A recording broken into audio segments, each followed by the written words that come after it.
G'day you mob and welcome to Aussie English. I am your host Pete and my objective here is to teach you guys the English spoken down under. So whether you want to sound like a fair dinkum Aussie or you just want to understand what the flippin' hell we're on about when we're having a yarn, you've come to the right place. So sit back, grab a cuppa and enjoy Aussie English. Let's go.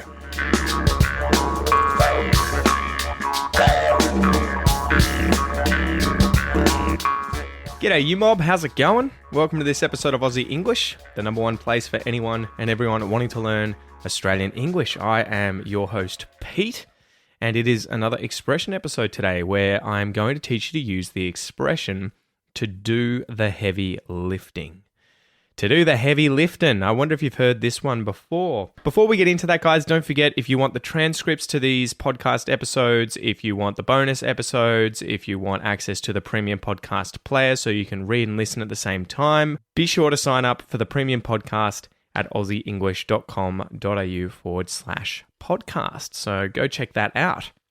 Anyway, it's been a pretty good week, although I am lacking a bit of sleep. My daughter at the moment is deciding to always get up at about, 2 or 3 in the morning and want to sleep with the person that is sleeping in her room, which is usually, it's 50-50. It's me. Some nights it's my wife, the other nights. But she's a bit of a restless sleeper.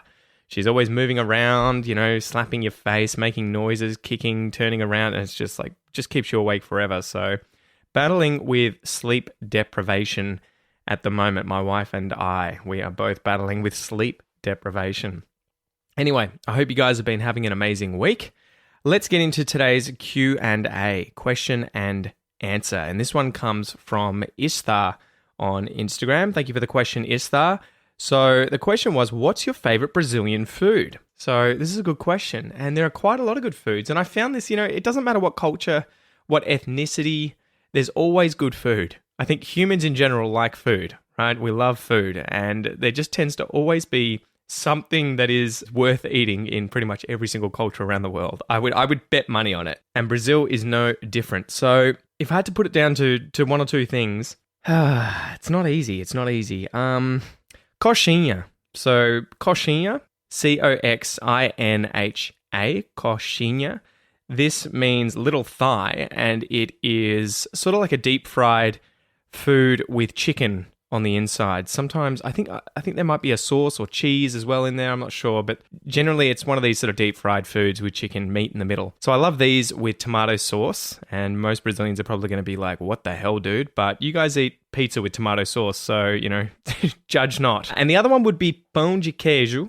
Pão de queijo, P-A-O space D-E space Q-U-E-I-J-O.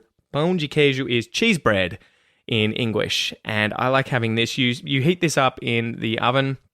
They're kind of small little bready things with cheese in them, obviously, and I like mixing this with Vegemite. It is killer with Vegemite, and I think it's just that Vegemite and cheese combination. I think, again, most Brazilians would probably be like, "Pete, what the F? What are you doing? Don't mix it with Vegemite, just have it as it is." But when I first had pão de queijo, I was thinking, God damn, this would be so good with Vegemite. And trust me, guys, it's worth it. If you like Vegemite, it's worth it. So yeah, coxinha and pão de queijo. Pão de queijo. They're probably my favorite foods from Brazil, but there are so many good foods. So, it's difficult. And there's so much I haven't tried. Anyway, slap the bird, guys, and let's get into today's joke.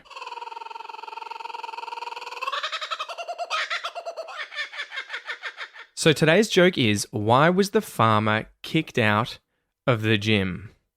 Why was the farmer kicked out of the gym? Because he was destroying his calves. Did you get it?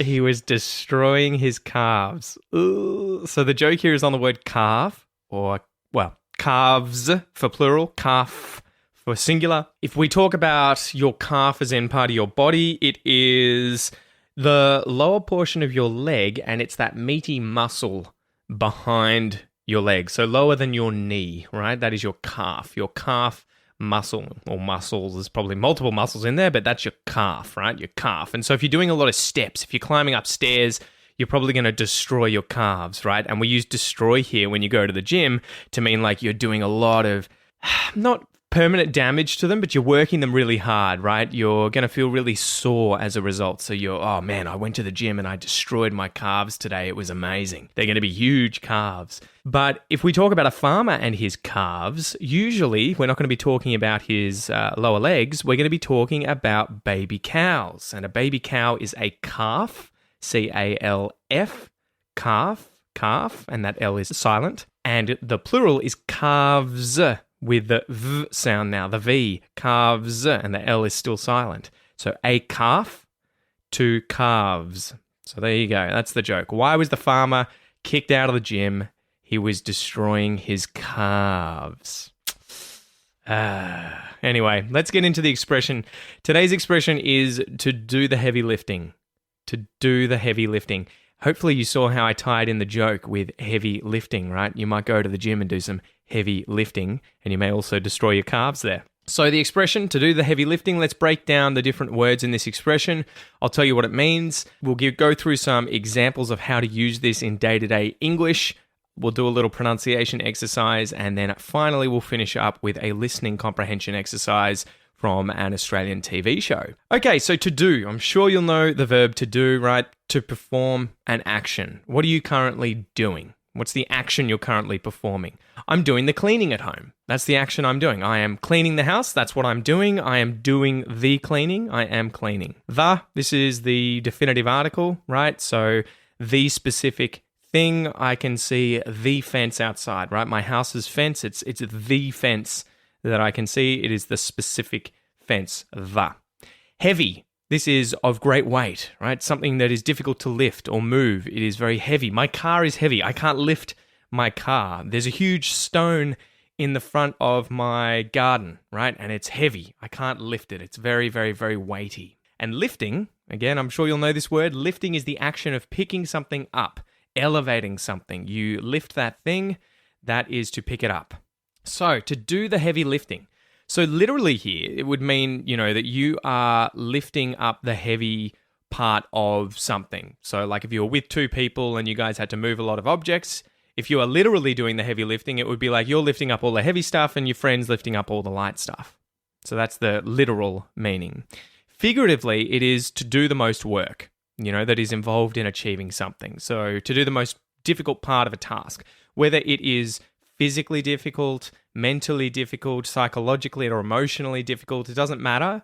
It doesn't have to be something that is physically heavy, but if it is the most difficult part of a task, you are doing the heavy lifting. I tried to look into the origin of this expression, but I think there was nothing I could really find, so I think it's pretty obvious where this comes from, right? You're comparing lifting up something very, very heavy to doing some very, very difficult work. So let's go through 3 examples of how I would use the expression to do the heavy lifting in everyday English. Okay, so example number 1. Imagine you're helping a friend move house, right? So we're probably going to go through a little literal and figurative example here. So moving day arrives, they've organised a moving van to rent, but they want you to come over to hopefully help out lifting some of the heavier objects into the van and then out of the van into the new house. Maybe they've got a fridge, a washing machine, some sofas, a bed. Bloody hell, those sofas that have like beds in them, fold out mattresses, they are so heavy. We threw one out the other day and I had to drag it up the driveway because my wife couldn't lift it. She couldn't do the heavy lifting. Get it? So anyway, you arrive at your mate's house and they're like, all right, let's do all of this packing. We'll put everything in the van. And you notice after a while that you're the only person lifting up all the heavy stuff. And your mate is kind of just dilling around, piss farting around, not doing anything much. He's lifting up all the light stuff, the light boxes, maybe putting a few stuffed toys or something in the car, all the light stuff. You're doing the heavy stuff. So you're left doing the heavy lifting, both literally and figuratively. Literally, you are lifting up all of the heavy objects and putting them in the van. And figuratively, you're doing the heavy lifting, meaning you're doing the most difficult part of the job, which in this example just so happens to be lifting heavy things. Example number 2, imagine you're at uni and you've got a group project to do. So this would always happen to me when I was doing science at university, when I was studying science. There would be subjects pretty much, I think, from first year onwards that would require multiple people to be involved in a single project, right? You might be writing an essay and then presenting your work.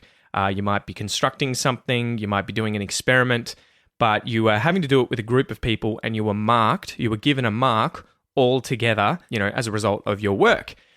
Inevitably, you would get a group of people together, or you would be given a group that you were in, and certain members of the group would do more than other members of the group, or certain members of the group would do the more difficult tasks and other members would do the easy tasks. So if you're left there doing all the really difficult stuff whilst your other group members are doing all the easy stuff, you're the one doing the heavy lifting, right? You're the one who has to do all the heavy lifting. You're doing all the difficult tasks. Example number 3. Imagine you're a tradie, right? A tradesman or a tradeswoman, and you work as a landscape designer, right? So this is where you go to someone's house and you help them decide on what they're going to do with their, say, backyard and front yard, how they're going to design it all, how they're going to put it together. So you get a certain job where you have to do this, and there's a lot of stuff that you have to do. You've got to move earth, you've got to dig things up, you've got to place stones, bury trees. You could do this by hand. You could get a shovel and a pick and all that sort of stuff and do this yourself. But it's much easier if you get heavy machinery to help you out. Things like diggers or bobcats or plows, whatever it is that you need to be able to get into the yard to do all the digging and everything for you. And lifting up of heavy objects. So these machines are the things that do the heavy lifting, right? It makes the job a lot easier for you. You get to just sit in, say, a bobcat and drive around someone's yard, digging things up, placing things in certain places, and you don't get wrecked. You don't get destroyed by all of this physical labor, right? The machine does it for you. The machine is there to do the heavy lifting. So there you go, guys. Hopefully now you understand the expression to do the heavy lifting. This is to do most of the work involved in something, or to do the most difficult part of a task. So now let's go through a little pronunciation exercise. This is where I'm going to read out different words and phrases. So we'll go through the phrase to do the heavy lifting, and we'll learn how to pronounce each of the words as well as the phrase itself. Focus on things like the Australian accent if you're interested in that, intonation, stress, everything like that. And then I'm also going to conjugate through the phrase I'm gonna do the heavy lifting, you're gonna do the heavy lifting, etc. So are you ready? Let's go.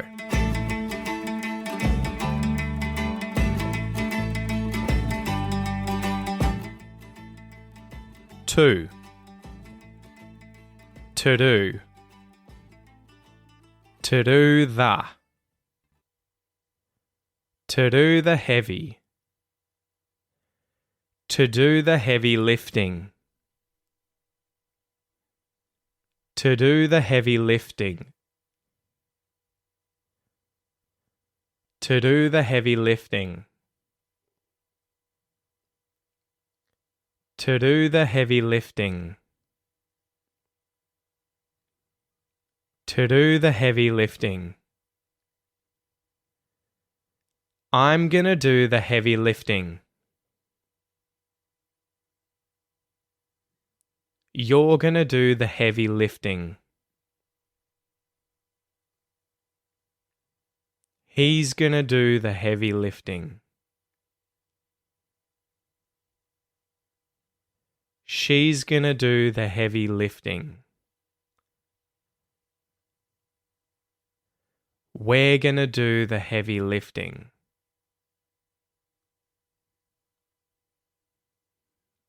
They're gonna do the heavy lifting.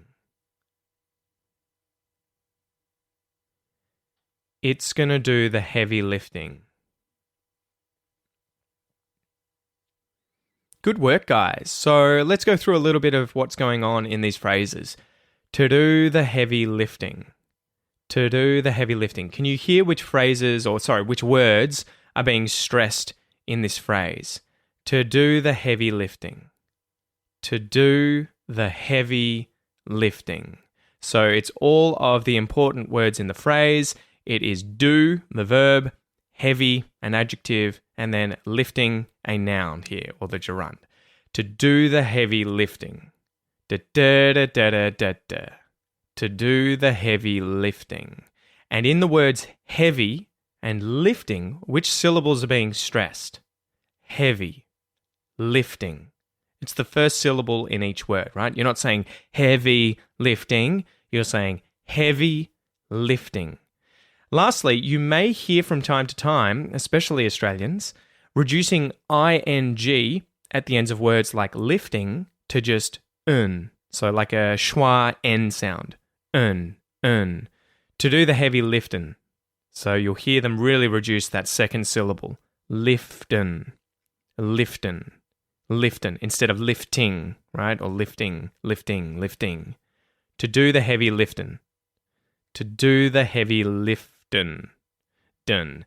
So that's a very common Australian thing. And don't forget, guys, if you want to learn how to do these kinds of advanced aspects to Australian pronunciation, check out my Australian pronunciation course. Just go to aussieenglish.com.au/APC and you will see everything inside there. You'll learn how to use the IPA, the International Phonetic Alphabet, to learn and improve your pronunciation on your own. So you can look up a word in a dictionary, see the IPA, and know how to pronounce it. You'll also go through every single consonant and vowel sound in Australian English with detailed tutorials and exercise videos so that you can master those sounds. And then lastly, I have 25 advanced lessons covering things like liftin', right? Liftin', the n there at the end, the syllabic N, we call it, and how to master those sounds. So go check that out, aussieenglish.com.au/APC. So the last little section here, guys, this is where I'm going to play some audio, a little clip here from an Australian TV show called Bump.